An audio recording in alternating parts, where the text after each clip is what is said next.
children up through 5th grade who are still in the service may be dismissed to Children's Church.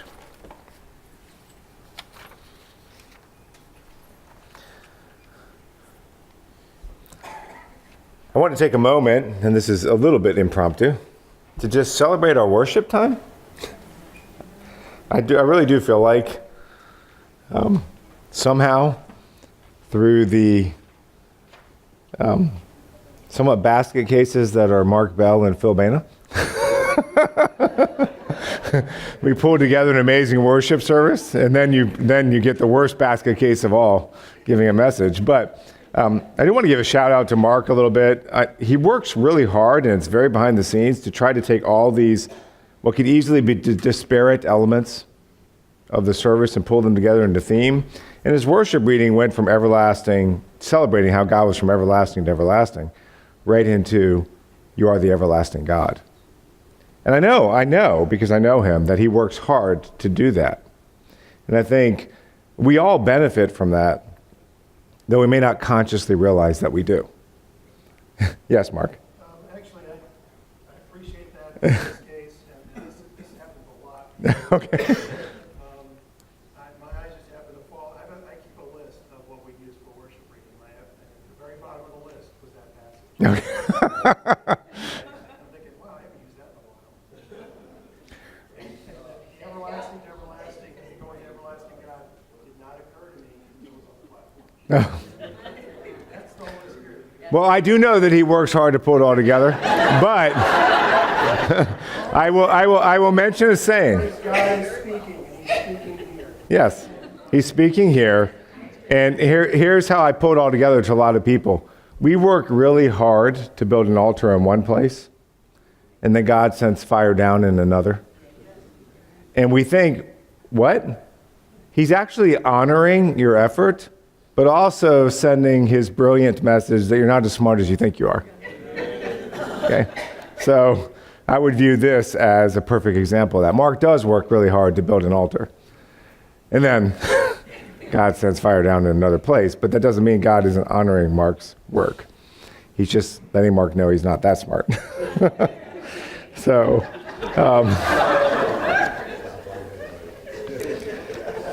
and neither is Phil, and neither am I. So, but neither was Malachi. But Malachi was a prophet. And all of that just coming together today is a very important thing for us to get. It doesn't really come down to our ability to figure this out. It comes down to the fact that God has revealed certain things. And sooner or later, we all come to the end of our intellect. Hopefully, if we don't, we're arrogant. Knowledge puffs up. And then we have to choose to trust. What God has revealed are the signs that we need to examine our condition. Or we'll just keep going down the road of our own attempt to figure it out. And it's not that our attempts to figure it out aren't important. I'm not saying that. It's just recognizing where intellect and reason and analysis has its limits. And where we need to go beyond that to cultivate a covenant heart. So that's our theme for today. And if you notice the picture there that I picked out, that's Joseph and Jesus. And I want to use Joseph as a bridge for today. And the artwork is more beautiful than it seems. If you look closely, you look at the shadow that the baby Jesus is casting. It's a cross. And God, knowing that crucifixion would be the path, chose to come in the form of the son of a carpenter. We'd be working with hammer and nails. And carpenter back then also means builder, so there's also probably a lot of stonework and things like that, but there was definitely a hammer and nails. And that's just the amazing, foolish wisdom of God to pull all that together where this child grew up, the son of a carpenter. And Malachi's challenge, and I said through the rest of the book of Malachi last week, what Malachi mentions in 2:10, that your biggest problem is that you act treacherously toward the covenant that God has entrusted to you. That is the underlying problem to all the behavioral issues that Malachi will mention to the rest of the book, because in the end, we're not philosophers. We're not all trying to figure out the best path forward. Our philosophy is subjugated to what God has clearly revealed, and then we're either going to be faithful to that or not. And Malachi is nailing it very well, and as I've mentioned multiple times, it's a bookend to the Sermon on the Mount of really what are the core challenges that the covenant people of God would face. And the Sermon on the Mount is trying to dig deeper than symptoms and behaviors to get to your heart. And cultivating hearts that are for God's covenant is hard for us. We can legitimately admit that it probably shouldn't be hard for us, but it is. So we may as well just accept that it is and realize that we're probably going to experience a lot of mixed results, a lot of frustrating results, a lot of times where we don't think there's any results and we're the problem, and just say it's hard for us. But nothing is more important. And any local covenant community, and for us today, that would be a local church like us, is never more than one generation from failing. Yes, we can take some assurance that God is bigger than that. But on a human level, everything that God had planned was no more than one generation from failing, and that generation was Joseph to Jesus. That God entrusted Jesus to Joseph and Mary, of course Mary. But Joseph often gets overlooked. And as you try to do that, and by the way, our elders are even going to be talking about this in our meeting today, is our elder board has been very steady and very stable for 20 years, more or less. But we're all getting older. And we need to be proactive. And we're never more than one generation from failing. And then the challenge becomes, how do we even know we are succeeding? Because by the time you know, it's too late. You've either failed or succeeded. And since that is always a bit of a subjective and ambiguous question, the more important one is, what are the signs that we are departing from the way? Because then we can say, I need to deal with that. Many people talk about the greater need for mentoring in the church and passing the baton, and that's all true.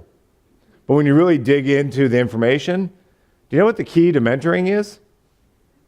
It's not the mentor. It's the mentee. It's not the counselor. It's the counselee. And yes, if the mentor or the counselor is a quack, okay. But it isn't that the mentor or the counselor has to get everything right either. It's that the mentee or the counselee has to have a heart for God's covenant. Say, this is the most important thing.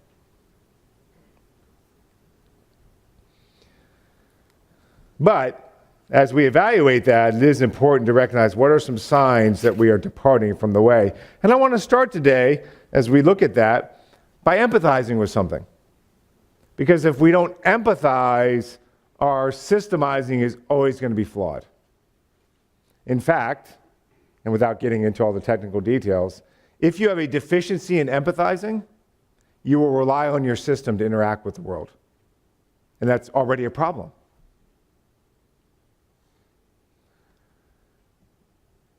Empathizing is Jesus' favorite title for himself, being Son of Man. And empathizing is spending 30, roughly, years just living with human beings and being for them before he preaches his first sermon or critiques anything. And much of what's going on in our world today, whether it's theological or political, is I have my system, and I use that to interact with the world, and if you don't line up with my system, you're the problem. And it's so backwards. It's not that there aren't better systems or worse systems. It's that if you're not starting from a place of empathy, you're never going to get it nearly right. And so I want us to start with empathizing. Uh-oh. They told me to kill this and turn it back on, so I'll try that. Empathizing with Joseph's story. Joseph is a man, the New Testament Joseph, the same as the picture there. Joseph is a man of the covenant. And last Sunday, we talked about how Malachi spent, compared to the relative brevity of his book, a significant amount of time on marriage and divorce. And then he mentions a bunch of other things that we'll talk about today and maybe next week, just depending how time goes. And then he mentions, as I've already said, your heart for giving and your heart for service or ministry. But Joseph is a good bridge for us from when you're looking at a man or a woman who has a heart for the covenant, and last Sunday being marriage and divorce and Joseph's story. And if we don't empathize correctly, we will never think correctly. So Joseph becomes a very important figure for us today because this story builds a bridge for us between the first behavior that Malachi mentions, marriage and divorce, and all these other ones that he's going to mention. These behaviors are what I would call covenant crucifiers. Malachi is the story of a covenant crucified. And Jesus is the ultimate fulfillment of that, and he was crucified. So we take a step back and we look at Joseph and Mary. And God chose both of them. And not just Mary, which he clearly chose Mary, and of all women ever born, she is the most blessed. But he also chose Joseph. And so Joseph and Mary clearly had a certain mentality or attitude or spirit or character about how they even approached their relationship with each other. And this is a very powerful lesson for us today because we don't have explicit statements about Joseph and Mary, but given that God chose them and everything that God says about this, here's the right way to pursue a partner. Is this person running at least as fast as I am toward God? And if they're not, why am I adding weight to the thing that's most important to my life and to the human story? And what Joseph and Mary likely found in each other was a match.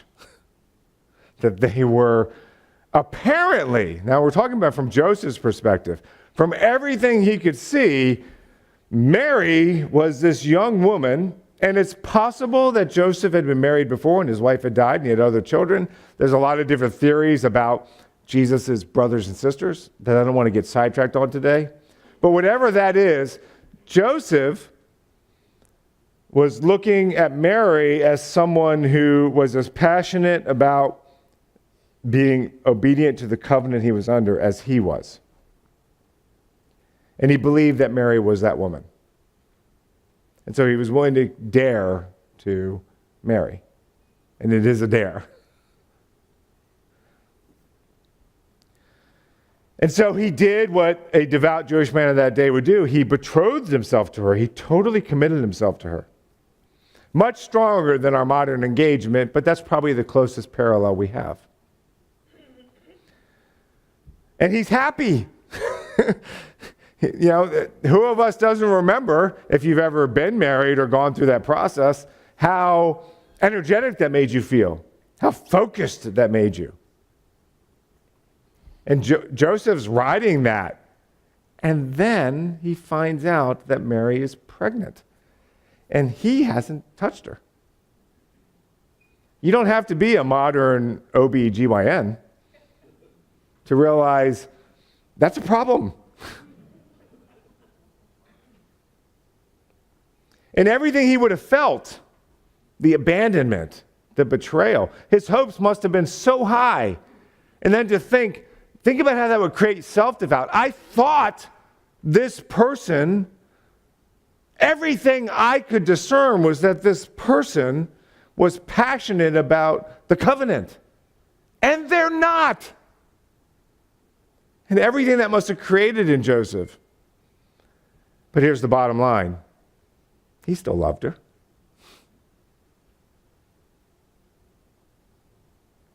Do you realize what that reveals? Most of the time when we stop loving someone, it's a self-defense mechanism.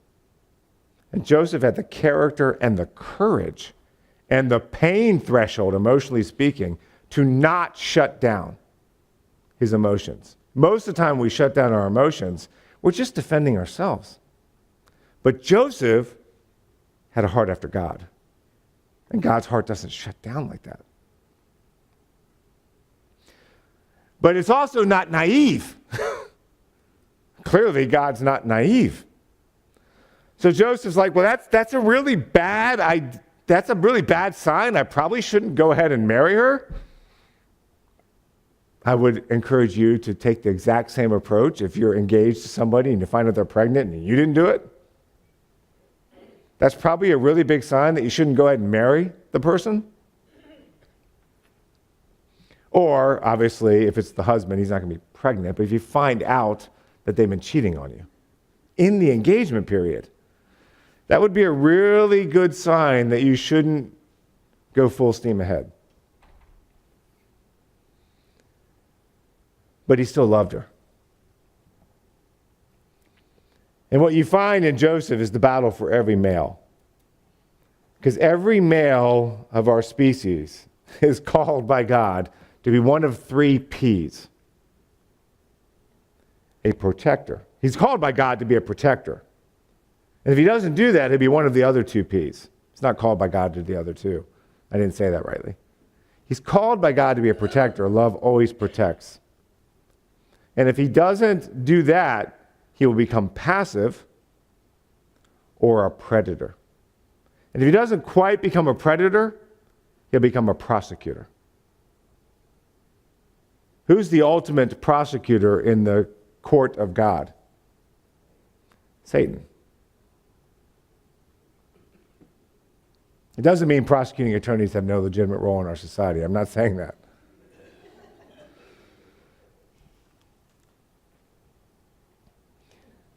If their heart is for justice, it's one thing.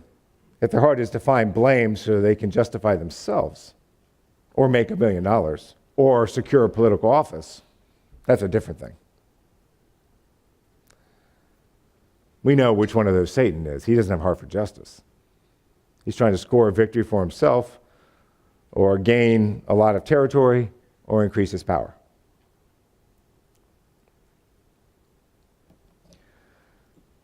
But as Joseph felt all this abandonment and betrayal, and because he had a heart for the covenant, it was obvious to him that he should be a protector. Not passive, not a predator or prosecutor. He should be a protector, which meant that he got the heart of Moses. Because when Moses talks in Exodus 21 or Deuteronomy 24 about divorce, Moses, if you really read Moses rightly and look at how Paul and Jesus interpret him, Moses has a heart to protect the vulnerable spouse. And Joseph had that same heart. And we know the story. I think most of the people in this room, as I look around, know the story very well. Joseph had to be just crushed. But he was left with this choice. I can expose her shame, which gets me off the hook. And now I'm free to move forward with no inhibitions on my life. Or I can go ahead and marry her. That's foolish. So he's thinking clearly, even though his heart is still for Mary. Or I can just take the fall and just divorce her quietly, give her a certificate of divorce, which means to everybody else it appears that I have the hard heart. Because why did Moses authorize certificates of divorce? Because of a hard heart. So these are Joseph's three choices. But he knows that if he's going to keep his heart right, he needs to protect Mary. Because he loves her. It's not any more complicated than that.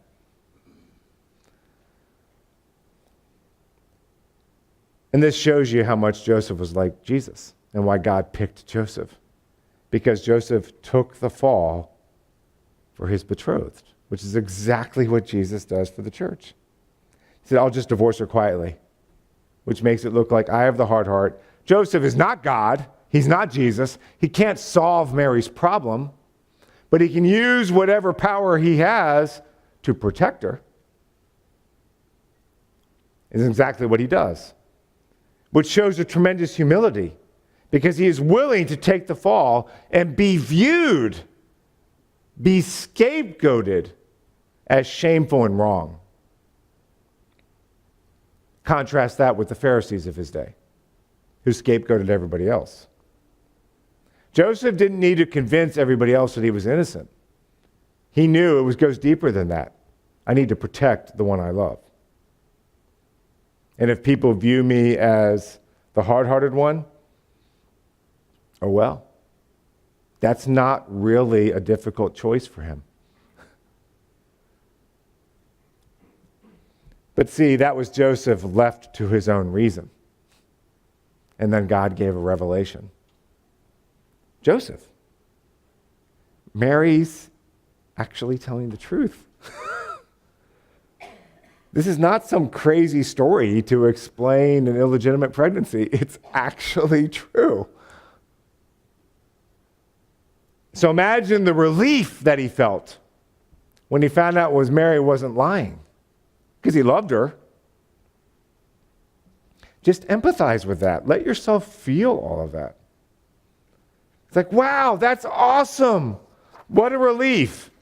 But now let it sink in. Then there's the OMG moment. Oh my God. When the weight of what God was asking of him dawned on him, in his worst moments, he probably would have rather Mary been guilty of adultery than say, I have to mentor the Messiah? Who is equal to such a task? Like Paul said about being an apostle. But Joseph that's worse than an apostle, or better than an apostle. Like, what? I'm just a carpenter I'm a working class poor man in a bad neighborhood.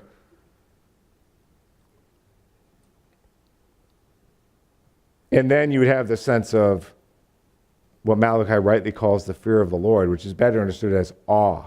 I am not equal to that. But nevertheless, we need to do what God has told us to do. And just give it our best shot. Give it an honest effort. And then you live with all the whispers and gossip, where it appears, we can't be dogmatic on this point, but there was this hint that Jesus was a Samaritan, meaning Joseph wasn't. People kind of sense maybe Joseph wasn't his legitimate father, and so he was some half-breed.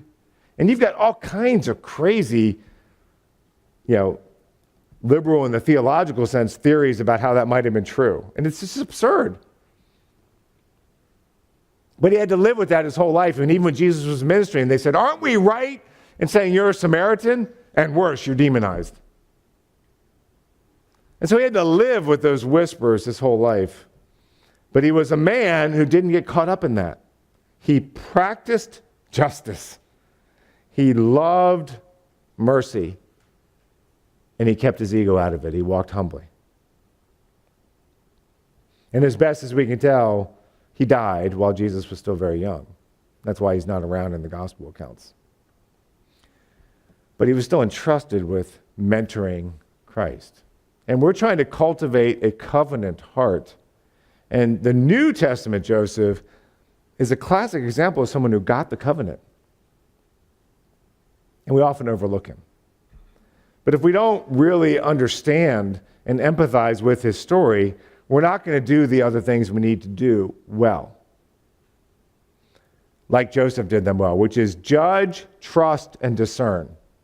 If we don't empathize with Joseph's story, we're not going to judge well. We're going to have trust and control issues, and we're not going to therefore be discerning. Starts with the heart. And Joseph becomes an example to us. Number one, we're not going to judge between good and evil well. Malachi 2:17 says, "You have wearied the Lord with your words, but you say, how have we wearied him? Playing the victim." And Malachi doesn't pull any punches. You know how you've wearied God? By saying everyone who does evil is good in the sight of the Lord and he delights in them, or by asking, where is the God of justice? So you've wearied God out in two ways. You're not calling evil evil, or you're complaining because you don't think that God is active enough.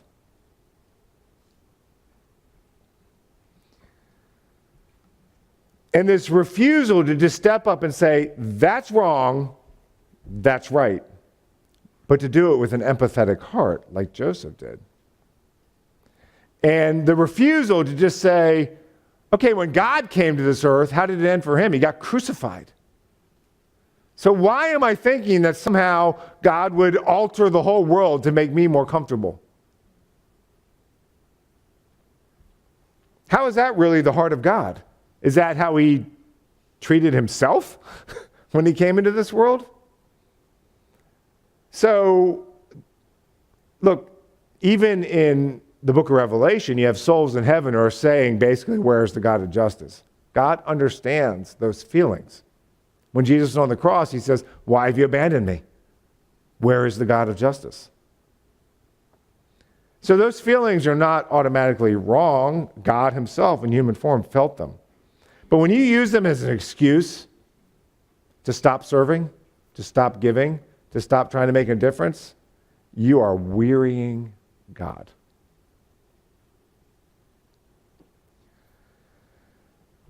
The idea here is provokes, with a special note, if you go to 1 Corinthians 13, that God is not easily provoked. Okay, so it's not like you did this one time and he's provoked and now he's coming at you. Okay, that's not the way God is. Which means if he's coming at you about this, it's because we are being ridiculously provocative. It's not that he's easily provoked, it's that we are ridiculously provocative. And eventually he calls us on it. That's a very important thing to note because it brings it back to, you're not feeling the right way about this. You're playing the victim, where is the God of justice, while embracing behaviors that are ridiculously provoking the God of justice. And you think the God of justice is the problem. You're the problem. We are the problem.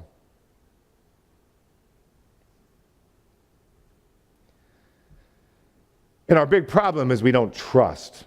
And it's not just stupid trust, naive trust, is we don't trust what prophecy reveals.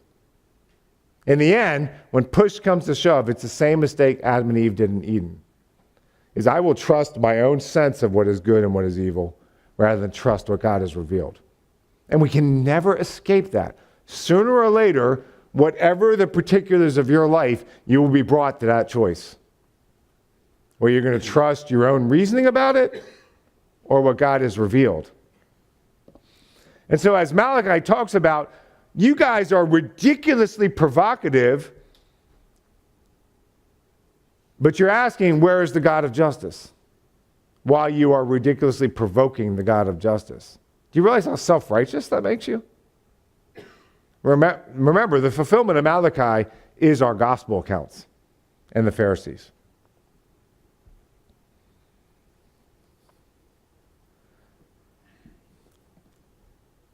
And what Malachi reveals is, you want to know my response to this? It's twofold. I'll send John the Baptist, and then I'll show up. And when I show up, it will reveal how you really feel about me. Here's what he says. Behold, I will send my messenger, and he will prepare the way before me. That's John the Baptist. I'm not the answer, I'm just a voice. I am a messenger. And the Lord, and Malachi is clear here, the Yahweh, the Lord, whom you seek, will suddenly come to his temple. Now, what is that in our gospel accounts? What story is that? When does he suddenly come to the temple? It's okay, say. He came when he was 12. I don't think that's what Malachi has in mind here. Listen to what he says afterwards. What's that? When he cleansed the temple. See, we often think, oh, that's Jesus going through his, I'm done with you. He'd been in the temple many times before that, when he was 12. And if you read that story carefully, it says Joseph and Mary went up to Jerusalem as was their custom. So he'd been there, probably not every year, but he'd been there multiple times before he was 12. 12 was when he started to have an awareness of who he was, humanly and developmentally. He had been in and out of the temple many times before he cleansed it. And all that stuff was going on every time he went in there. So he was angry when he cleansed the temple, but he wasn't out of control. He was fulfilling prophecy. After the triumphal entry, he chose to act on what he had always felt, because he felt rightly. And Malachi's prophesying it. He will suddenly come to his temple, and the messenger of the covenant in whom you delight, behold, he is coming, says the Lord of hosts. That's verse 1. But then verse 2, but who can endure the day of his coming, and who can stand when he appears? For he is like a refiner's fire and like the fuller's soap. He will sit as a refiner and a purifier of silver, and he will purify the sons of Levi and refine them like gold and silver. Then the offering of Judah and Jerusalem will be pleasing to the Lord, as in the days of old and as in former years. What you have so many times in the Old Testament prophecies is, wow, Jesus did half of it. He showed up. He drove out the money cleansers, the money changers. He cleansed the temple, but he didn't really defeat evil.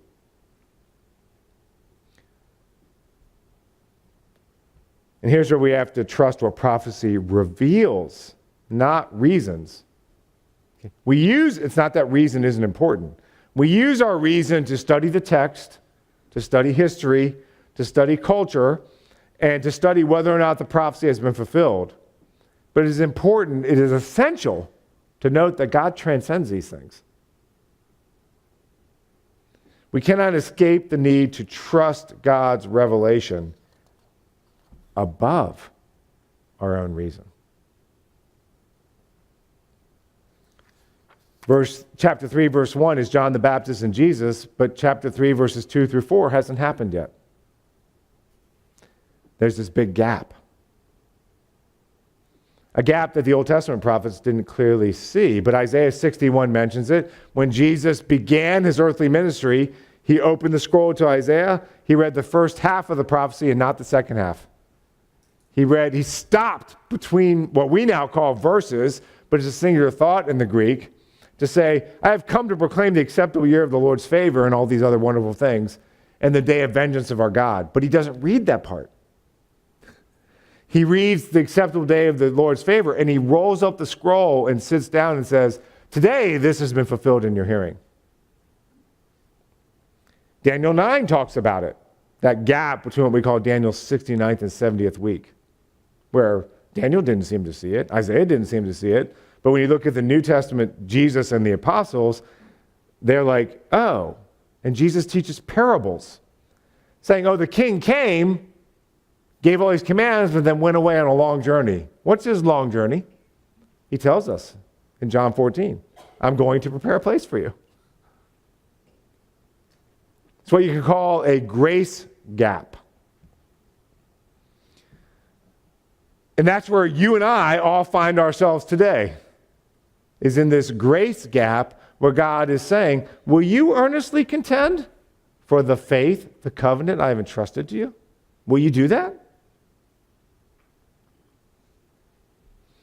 The amount of chronological time is not the key issue. Peter is the one who tells us at the end of his life, he began to figure it out. Oh, a day with the Lord is 1,000 years, and 1,000 years as a day. So from God's perspective, it's been like 2 or 3 days. To us, it's been 2,000 years, and we're freaking out. And Peter warned us. He said, you're going to look at chronological time, and you're going to lose heart. Don't. Your job is simple. It's what Jude said. Your job is to earnestly contend for the faith while you live in this grace gap.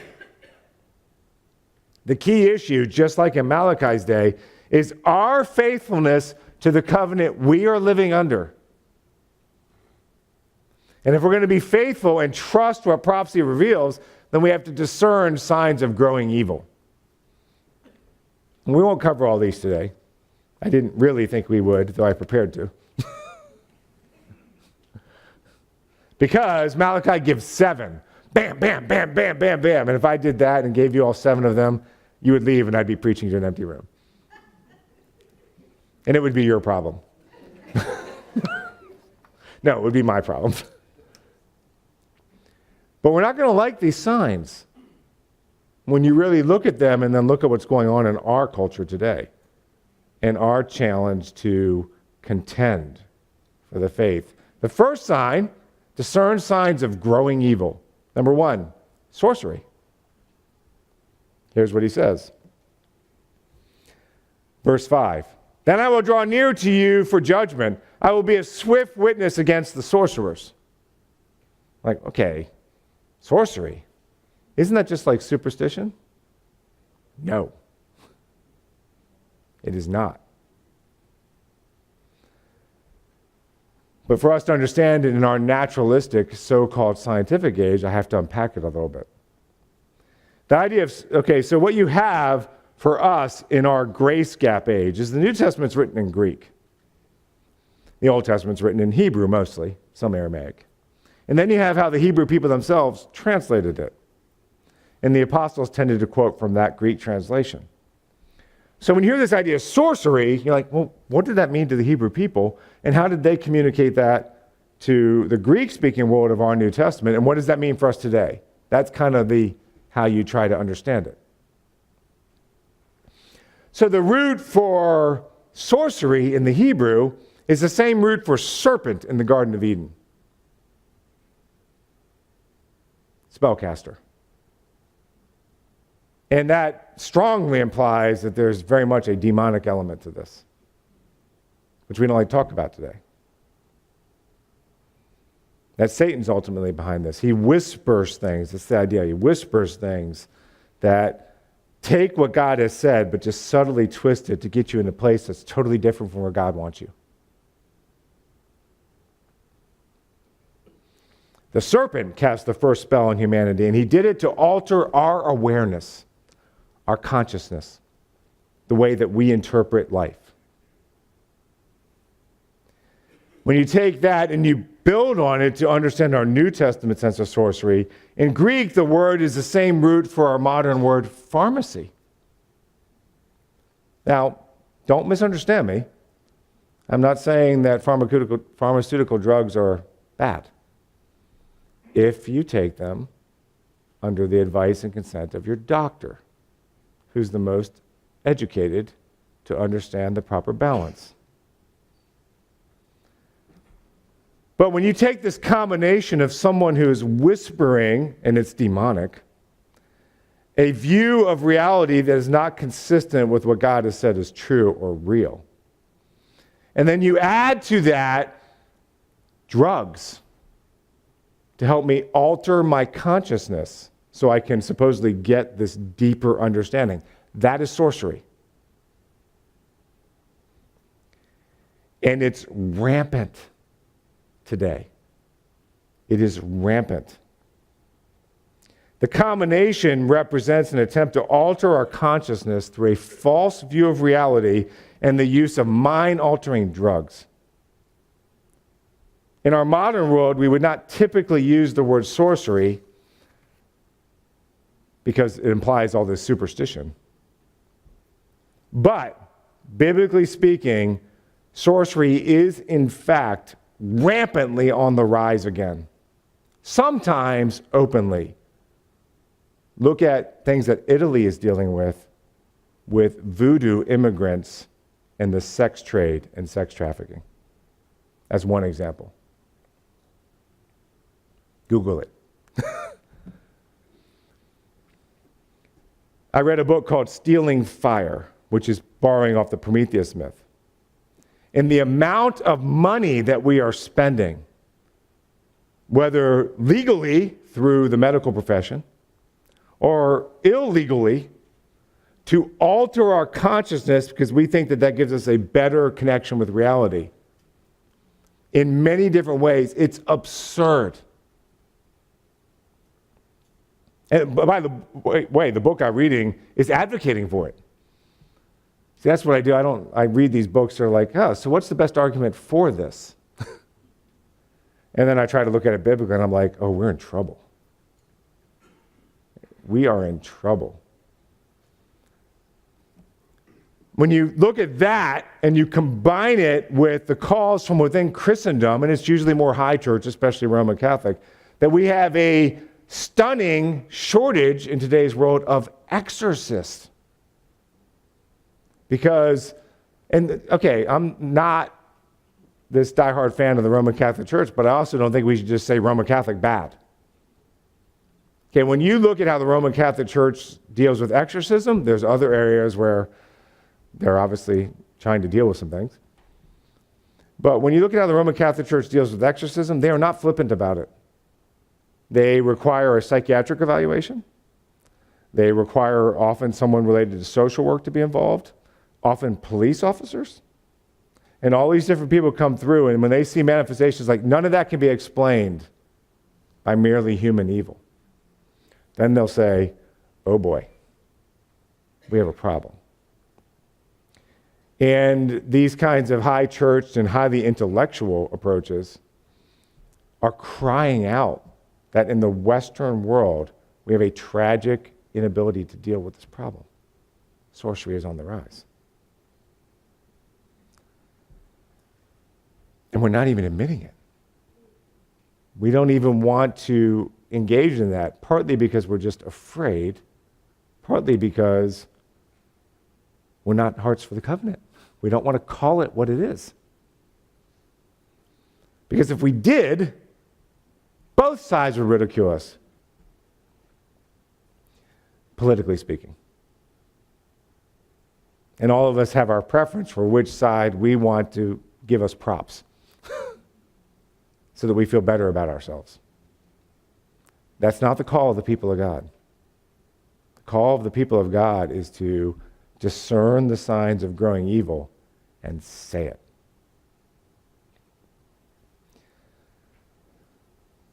The next one's real simple. Adultery. It's just simply cheating on the marriage covenant.